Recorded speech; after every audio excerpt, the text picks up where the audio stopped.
Hey guys, we're back for lesson 4 called piecewise functions. This is part number 1.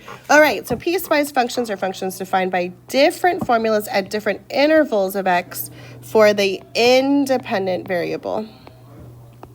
So I said x, but it could be any variable as long as it's independent.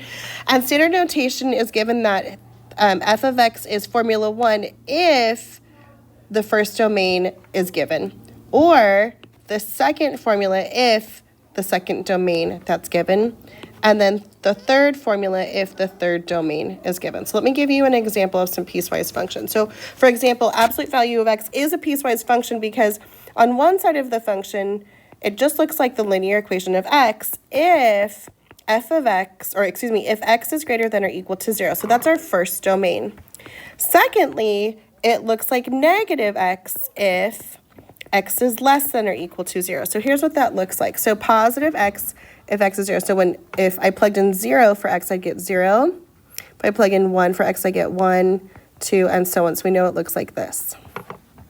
The second part is negative x. Remember, negative x is a negative slope, and so we go this way. So is the function continuous? We say yes, this is continuous because I could draw that function without picking up my pencil. What's the domain? Well, the domain is from negative infinity to infinity because x doesn't have any restrictions. And then the range, we can see here that the range starts at 0 and it goes upwards from there. It never goes negative, so we say the range is from 0 to positive infinity, and we include the 0 because it can.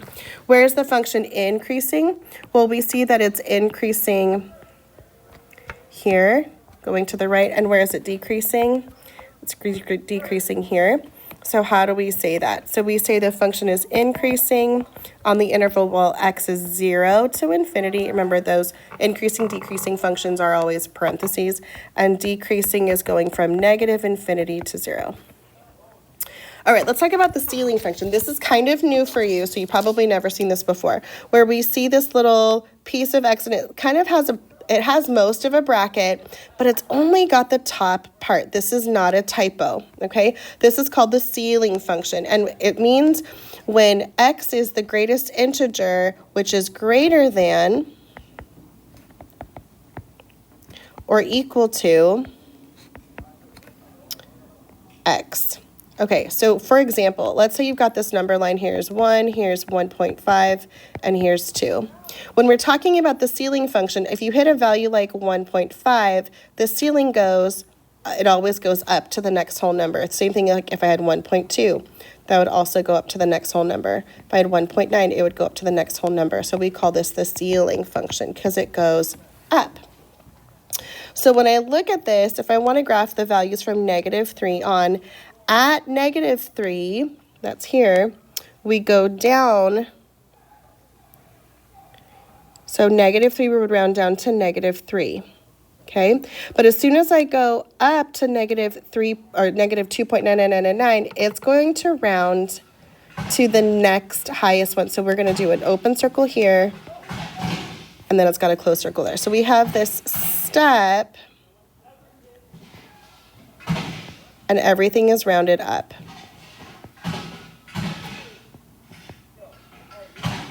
Can you guys hear the football guys? Maybe some of you guys are practicing right now. Okay, let's talk about the floor function. So as I look at this notation, it looks like a bracket, but it's missing the top part. So this is not a typo. Okay, so this is where the integer is less than or equal to. So this is when we go to the floor or round down. So again, like if I have the values of 1, 1.5, and 2, this value of 1.5 is going to go down to the floor. It's going to round down. So if I've got 1.2, it's going to go down. If I've got 1.9, it's going to go down. We call this the floor function. So at the floor function, let's say it's at 0, it can be 0. But anything up to 1 is always going to round down. Now the difference is at 1, it's 1 again. So this one is kind of the opposite of what we had before, where the open hole is on the right side and the closed is on the left. Okay. All right, let's talk about evaluating piecewise functions. Piecewise functions, remember, tells you that we've got equation or function 1 when we have domain 1, equation 2 when we have domain 2, equation 3 when we have domain 3. So let's look at this. How do we do this? So let's look at the number 12. Which of these values for my domain would 12 be? So it looks like it would be this one. So I'm going to go here and I'm going to say, okay, if 12 is part of this x is greater than 3, then we're going to use this formula and plug it in. So we know it's going to be 5 minus 1/2 times x, but instead of x, we use 12. Simplify, 1/2 of 12 is 6. 5 minus 6 is -1. All right, let's look at the next one. At 2, let's look to see which of these domains that 2 fits in. So it's not less than 0, or excuse me, not less than 1, but 2 is between 1 and 3. So we're going to use this one. So this is our function. So we say f of 2 equals 2, and there's nowhere else to plug in x, so that's my function, that's my answer.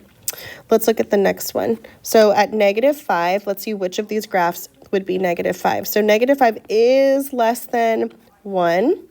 So we're going to put that right here, and we're going to use this function. So we say -2 absolute value of x, which is -5 plus 1 absolute value. Simplify inside that absolute value, we get -4. Absolute value of -4 is +4 times -2 is -8. And then the last one is 0. So if I'm looking at that, I know 0 is also less than 1. So I'm going to plug that back in to that absolute value function on top where x is 0, and then simplify. So I know absolute value of 0 plus 1 is 1, which is, and then multiply by -2, we get -2. Let's look at this one. So looking here, we see that 6 is greater than 2. So we're going to use this domain, which means we're going to use the top formula. So we say 3 times when x is 6 minus 7, we get 18 minus 7, which is 11. And then let's look at this one here. -3 falls under the category of x is less than 2, so we plug it into our formula right here. And we've got x squared minus 1, plug it into -3, we get 9 minus 1 is 8. Okay, once we've got that done, we're going to write the piecewise function that represents each graph. So you're going to kind of go back to your linear functions and remember how to graph these lines or how to write these lines. So remember y equals mx plus b. So for this one here, our b value is 5. So this first one we're going to say is plus 5, and now we're going to look for the slope. So from here, we're going to go up 1 to the left 2, so that's a -1/2 x. But this only happens, friend, if I bring this down, when x is 2 to the left. So we're going to say this is when x is, let's see, less than 2, and it's an open circle, so we don't use that equal sign. Okay, let's use the next one. This next part is just a constant value of y equals 3. So we're going to put in 3 here. There's no slope. And that happens from when x is 2 to 4. And those are both, on the 2, it's closed. So we say less than or equal to x. But here, that's an open. So we're going to just use the less than. And that's 5. And then for our last one, from here, if I look at this continually, and I'm going to keep going up, we're going to see where it crosses the y-axis. We see it would cross at y equals 7, so that's our b value. And then to look at our slope, we're going to go up 1 to the left 1, so that's -1, up 1 to the left 1. So that's a -1/1, which is just -1x plus 7. And that's when x is 5 and goes this way. And it's a closed hole, so we say x is greater than or equal to 5. Okay, for the next one, now this is some curves, okay? This looks like here, it's a parabola, so how can we tell what this parabola looks like? So number one, we look at these values here. It goes down -3, so that means I know this is a -3, and it's an x squared parabola. okay? We know that this is from when x is going from negative infinity up to this value of x is 2. So we say x is less than or equal to 2, and because it's a closed circle. Okay, this one's a constant function with 2 open circles from when x is 2 to 5. So we're going to say that constant function is negative 2 from when x is 2 less than or equal to x and less than, whoopsie, not less than or equal to, just less than x and less than 5. And that's because it's open circle. Last one, we're going to do this right here. This is a linear function. If I keep working this backwards, if I see where it would cross the y-axis, it would be at negative 3. So that's your b value. And the graph goes up 1 over 1. That's a positive 1 slope. So we call that x minus 3. And that's from when x is 5 to infinity. So we say x is greater than or equal to 5 because it's a closed circle. All right, so now we're going to draw some piecewise functions. This is our last thing in this, and then we'll do part 2 another time, okay? So for this first one, when x is less than or equal to negative 1. So what I would do is I'm going to have you switch to a pencil, okay? Just lightly graph what this would look like, and then we're going to erase the part that we don't need, okay? So to graph this parabola, we know this is h and k. This is your vertex. So h is negative 4, up 3. And that negative 1/2 minus 1 over 2 is going to give me the points to my next line. And it's going to look something like this. The important thing is because this cuts off at negative 1, we need to make sure we really know where that negative 1 is. So that negative 1, if I plug this in here, I get negative 1 plus 4 is 3, squared is 9.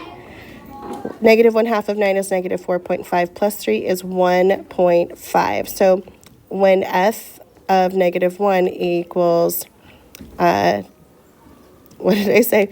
I said this was 3, 9, negative 4.5 plus 3 is negative 1.5. There we go. So we're going to graph that point at when x is negative 1, it's at 1.5 right here. Okay, so that's what this graph is going to look like. We don't have to keep going. And so this is actually what that first part of that function is going to look like. Let's look at the next part. So from negative 1 to 4, notice that these are open circles. We're going to graph this. So again, I would use, actually, I'm going to go over that first color so we know that it's done. Okay, so now let's go over with pencil again, but we're going to do this. Remember, we kind of read this the same way that we read our parabola, where this absolute value function kind of has its center or its vertex at positive 2, negative 4. And from there, I'm going to go up 3 over 1. And it's going to look something like,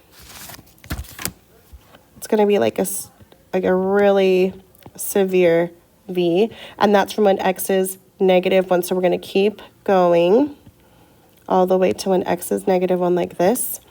And when x is 4, so up 1, 2, 3 over 4 like this, okay? Keep in mind these are open holes. So when I draw this, these are going to be open holes on the ends.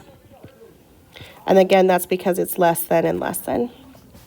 And then our last one, go and use your pencil, is this cubic function where we have our center positive 6 and 2. So we're going to go over to positive 6 plus 2.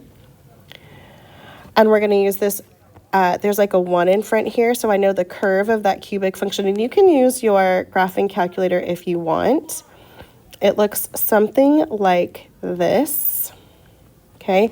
And we want to see where is x at 4. So 4 minus 6 is negative 2, cubed is negative 8, plus 2 is negative 6. So when x is 4, we know the value is at negative 6. It looks something like this, okay?